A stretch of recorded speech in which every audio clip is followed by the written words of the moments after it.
So down on the start line then, the cars for the very first heat of this European Masters here at the Croft circuit. On pole position from Sweden, Lasse Eriksson. Lasse there with the ex-Carlos Sainz car. Beside him, Tony Bardy, well known here, of course, in the north of England, and the current leader of the British Division 2 Championship. Beside him, Mick Mantell, the early leader of the championship from Aldermaston down in Berkshire.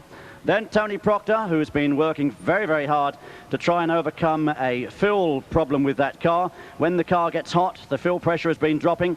They've been doing a lot of work, putting all of the pumps and everything into the back of the car, ducting cold air into the car, hoping that they got it sorted. And then on the outside and nearest to our camera, we have car number 69. That's Richard Watts with the Richard Longman-powered Lada Samara. We are on the red light very, very shortly. Red light is on and green. Revs building up down here below us, and as they go away, Lasse Eriksson making a very good start. Oh, and Lasse Eriksson getting touched there as they come out of the start line, and the Swede spins down to the bottom, and it's Tony Proctor leading this one. Richard Watts up into third place. A bad start for Tony Bardy. He's down in fourth. But as they go away towards checkers, it's Tony Proctor. Mick Mantell now coming in to have a look as they come into the old chicane, but it's Tony Proctor from Mick Mantell. There is 69 in third place. Tony Bardy moving up to take him, I think, but we're with Tony Proctor as they come down through Sampson Curve.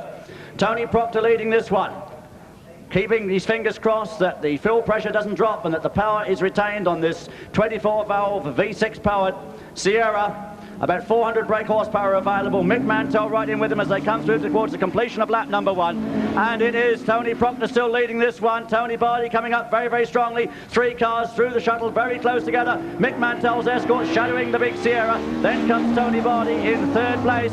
As they go into lap 2, Proctor getting very, very sideways there, climbing over the curves, getting away with it. That's round into checkers, looking very, very close indeed. Smoke coming from the Tony Proctor car. It could be a locking brake, is it? No, the smoke's still coming from Tony's car. The lead car blowing a lot of smoke as it goes down towards Sampson Curve. Tony Proctor leading it though, still going. It must be surely a oil leak, I would think, rather than a blown engine, but no, Tony Proctor pulling off. Proctor pulls off on the infield, and Mick Mantell surely now has inherited the lead. Mick Mantell coming through and looking to be almost on his own at the moment. Mick Mantell coming away, leading this one very, very comfortably now. The second car just coming into my view as Mick goes through the shuttle and away.